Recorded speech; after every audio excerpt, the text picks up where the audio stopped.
Hello guys, welcome back to our channel. Episode ആരംഭിക്കുമ്പോൾ കാണിക്കുന്നത് നെല്ലിശ്ശേരിയാണ്. ധനുഷ് വിവാഹം നീട്ടിവെക്കുന്നതിനെ കുറിച്ച് പറയുമ്പോൾ സേതു പറയുകയാണ്, ഇന്നലെ അർച്ചന വന്ന് പറഞ്ഞപ്പോൾ ഞാനും ആ കാര്യത്തെക്കുറിച്ച് ചിന്തിച്ചതാ. ഞാൻ അപ്പോൾ തന്നെ ജോത്സ്യനെയും വിളിച്ചു. പക്ഷേ തിരുമേനി പറഞ്ഞത് 4 ദിവസത്തിനുള്ളിൽ ഈ വിവാഹം നടത്തിയില്ലെങ്കിൽ പിന്നെ ഒരിക്കലും നമ്മൾ വിചാരിച്ചാൽ പോലും നടത്തിയെടുക്കാൻ പറ്റില്ലെന്നാ. അതുകൊണ്ട് എന്ത് ചെയ്യുമെന്നറിയാതെ നിൽക്കുകയാണ് ഞാനെന്ന് സേതു പറയുമ്പോൾ അങ്ങോട്ടേക്ക് നന്ദൻ വരികയാണ്. തുടർന്ന് നടന്ന കാര്യങ്ങളെല്ലാം നന്ദനോട് പറയുമ്പോൾ നന്ദൻ പറയുകയാണ്, ഞാനും ആദ്യം ഇതിനെക്കുറിച്ച് ചിന്തിച്ചതാണ് അച്ഛാ. പക്ഷേ ഇപ്പോൾ കാര്യങ്ങളെല്ലാം ഇങ്ങനെ ആയതുകൊണ്ട് തന്നെ ഇനി ഈ വിവാഹം നീട്ടിക്കൊണ്ടു പോകണ്ടെന്ന എൻ്റെ അഭിപ്രായം. അധികം ആഡംബരങ്ങളൊന്നുമില്ലാതെ തന്നെ നമുക്ക് ഈ വിവാഹം നടത്താമെന്ന് നന്ദൻ പറയുമ്പോൾ സേതുവും അതിനോട് യോജിക്കുന്നു. ഇനിയിപ്പോൾ വേണ്ടത് ഡ്രസ്സും ആഭരണവും എടുക്കുന്നതാണ്. അതിന് നമുക്ക് ഇന്ന് തന്നെ പോകാമെന്ന് നന്ദൻ പറയുമ്പോൾ എല്ലാവരെയും കൊണ്ട് ഇന്ന് തന്നെ പോയിക്കൊള്ളാൻ സേതുവും പറയുന്നു. ഇത് കേൾക്കുന്ന സച്ചി ദേഷ്യത്തോടെ പറയുകയാണ്, അതെ, എൻ്റെ ഭാര്യയുടെ സഹോദരനും എൻ്റെ അനിയൻ്റെ ഭാര്യയും ഹോസ്പിറ്റലിലായതുകൊണ്ട് എനിക്കും എൻ്റെ ഭാര്യയ്ക്കും ഹോസ്പിറ്റലിൽ പോകണം.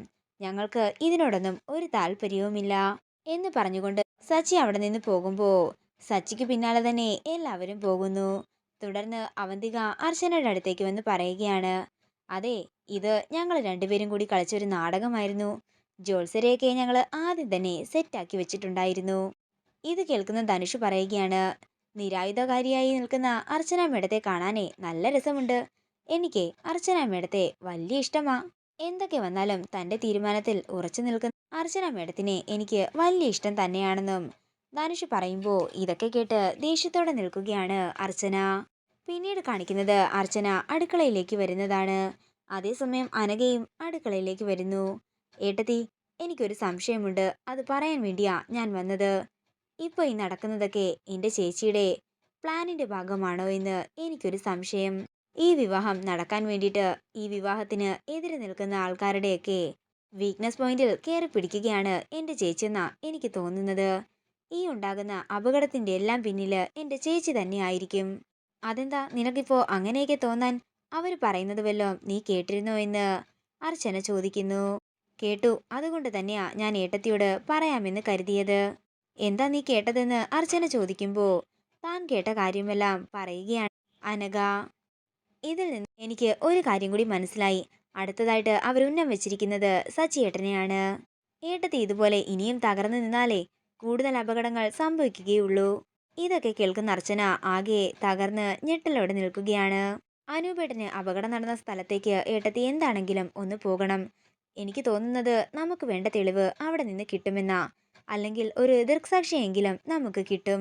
പിന്നീട് കാണിക്കുന്നത് ഡ്രസ്സും ആഭരണവും ഒക്കെ എടുക്കാനായി പോകാനിറങ്ങുന്ന ധനുഷിനെയും അവന്തികയെയും സ്നേഹയെയും നന്ദനെയുമാണ്.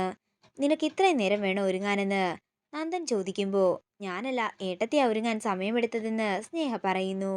അങ്ങനെ സേതുവിനോട് യാത്ര പറഞ്ഞ് അവരിറങ്ങാനൊരുങ്ങുമ്പോൾ അർച്ചന താഴേക്ക് വരികയാണ്. അവന്തിക ഏട്ടത്തി, എനിക്ക് ഏട്ടത്തിയോട് ഒരു കാര്യം പറയാനുണ്ടായിരുന്നു. അതെന്താ മോളെ, രഹസ്യമാണോ എന്ന് സേതു ചോദിക്കുമ്പോൾ ഏയ് അല്ലെന്ന് അർച്ചന പറയുന്നു. അങ്ങനെ എല്ലാവരും പോവുകയും അവന്തികയും അർച്ചനയും അവിടെ നിൽക്കുകയും ചെയ്യുന്നു. അനൂപേട്ടന്റെ അപകടത്തിന് പിന്നിൽ ഏതെങ്കിലും തരത്തിൽ നിങ്ങൾക്ക് പങ്കുണ്ടോ എന്ന് വേണം എനിക്കറിയാൻ. അതിന്റെ പിന്നിൽ ഞാനാണെന്ന് പറഞ്ഞാൽ നീ എന്തു ചെയ്യുമെന്ന് അവന്തിക ചോദിക്കുന്നു. എങ്കിലേ വേണ്ടപ്പെട്ടവരെ നോവിക്കാൻ ഞാനും തുടങ്ങും. നീ അതിനെക്കുറിച്ചൊന്നും ചിന്തിക്കുകയേ വേണ്ട. എന്തെന്നാൽ ഈ അപകടത്തിന് പിന്നിൽ എനിക്ക് ഒരു പങ്കുമില്ല. നിന്റെ CID പണിയൊക്കെ നിർത്തിയിട്ടേ നീ നിന്റെ ഭർത്താവിന്റെ ആയുസ്സിനു വേണ്ടി പ്രാർത്ഥിക്കാൻ നോക്ക്.